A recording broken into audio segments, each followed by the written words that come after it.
Deux univers, deux icônes du pouvoir absolu. D'un côté, Thanos, le titan fou, l'être qui a réussi à rassembler les 6 joyaux de l'infini et à effacer la moitié de la vie dans l'univers d'un simple claquement de doigts. De l'autre, Goku, le Saiyan qui a surpassé les dieux, maîtrisé l'ultra-instinct et dont le simple combat peut fracasser des univers entiers.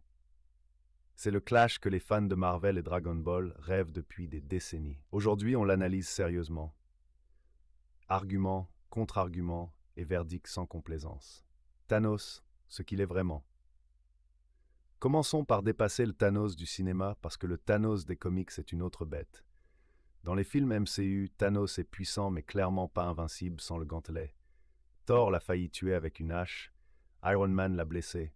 C'est un Thanos qui a des limites physiques claires. Le Thanos des comics, en particulier avec le gantelet complet, est une autre histoire. Avec les 6 joyaux de l'infini, Thanos contrôle la réalité elle-même, joyau de la réalité. L'espace, joyau de l'espace, téléportation et manipulation spatiale illimitée. Le temps, joyau du temps, arrêté, inversé, accéléré.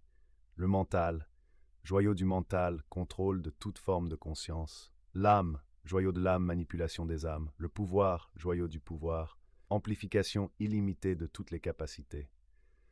Avec tout ça actif simultanément, Thanos a réussi à vaincre des entités qui existent en dehors de l'univers. Il a tenu tête à des êtres cosmiques comme Galactus, Eternity, Infinity. Sans le gantelet, Thanos reste un combattant exceptionnel. Mais ses feats sont d'une autre échelle qu'un humain normal. Il peut détruire des planètes, surpasser la vitesse de la lumière en réaction. Goku, l'échelle Dragon Ball Super Goku en ultra instinct maîtrisé, se bat contre des adversaires dont les ondes de choc fracturent des univers entiers. Jiren, son adversaire principal dans le tournoi du pouvoir, était considéré comme plus fort qu'un dieu de la destruction. Les dieux de la destruction peuvent détruire des univers entiers. Ce n'est pas une métaphore, c'est leur fonction. Goku a aussi accès au Hakai, une technique d'effacement de l'existence. Et dans Dragon Ball Daima, il continue de progresser au-delà de l'ultra-instinct. En termes d'échelle physique, Goku se bat à un niveau où les adversaires peuvent infliger des dommages multivers. C'est au-delà de l'échelle galactique que Thanos utilise même avec le gantelet complet. Le match-up, les scénarios. Scénario 1, Thanos sans gantelet. Sans les joyaux de l'infini, Thanos n'est qu'un combattant physique exceptionnellement fort.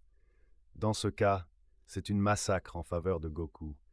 Thanos ne peut pas encaisser un seul coup de Goku en ultra instinct. Ses réflexes ne peuvent pas suivre la vitesse de Goku. Vainqueur, Goku, et pas besoin du débat. Scénario 2, Thanos avec le gantelet complet. C'est là que ça devient intéressant. Le joyau du temps, Thanos peut arrêter Goku dans le temps, ou le ramener avant sa naissance. Dans l'univers Marvel, ce joyau seul est suffisant pour neutraliser n'importe qui. Est-ce que Goku est susceptible à cette manipulation temporelle? Dans Dragon Ball, les manipulations du temps existent. Le Time Patroller, Whis, qui peut rembobiner quelques minutes. Ce n'est pas une immunité. Donc Goku n'est probablement pas immunisé. Le joyau du mental, Thanos peut contrôler l'esprit de Goku. Mais l'ultra-instinct est justement une forme où l'esprit est décorrélé du corps. Est-ce que contrôler l'esprit de Goku suffit quand son corps agit indépendamment? C'est un argument légitime pour Goku.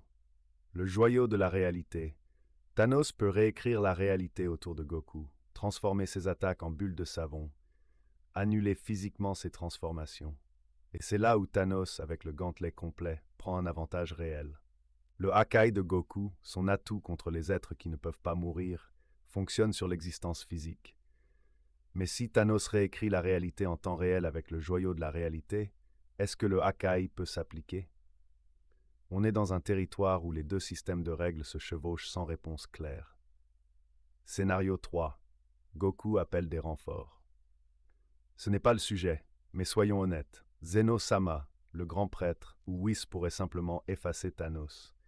C'est une non-réponse, mais c'est la réalité de l'univers Dragon Ball. Le facteur clé, quelle version on prend?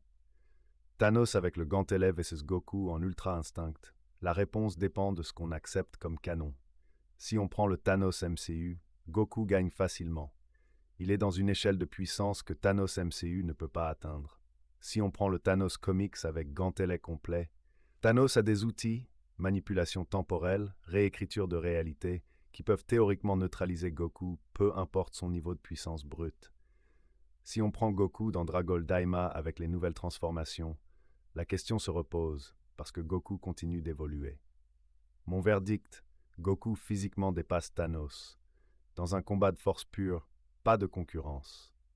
Avec le gantelet complet des comics, Thanos a des outils qui peuvent théoriquement vaincre n'importe qui, parce que la manipulation de la réalité et du temps n'est pas une question de puissance brute. Mais voilà le contre-argument ultime. Dans Dragon Ball, les anges et grands prêtres existent en dehors du temps et de la réalité. Si Goku atteint ce niveau, et il s'en approche, le gantelet perd son emprise. Résultat, en 2025, Goku Ultra Instinct avancé bat Thanos MCU les yeux fermés. Contre le Thanos Comics au maximum du gantelet, c'est 55-45 en faveur de Thanos, mais uniquement à cause des mécaniques hors combat. C'est le genre de combat qui ne peut pas avoir lieu dans les deux séries parce que l'un ou l'autre serait forcé de tricher avec les règles de son propre univers. Et c'est précisément ça qui le rend fascinant à débattre. Toi, tu votes quoi?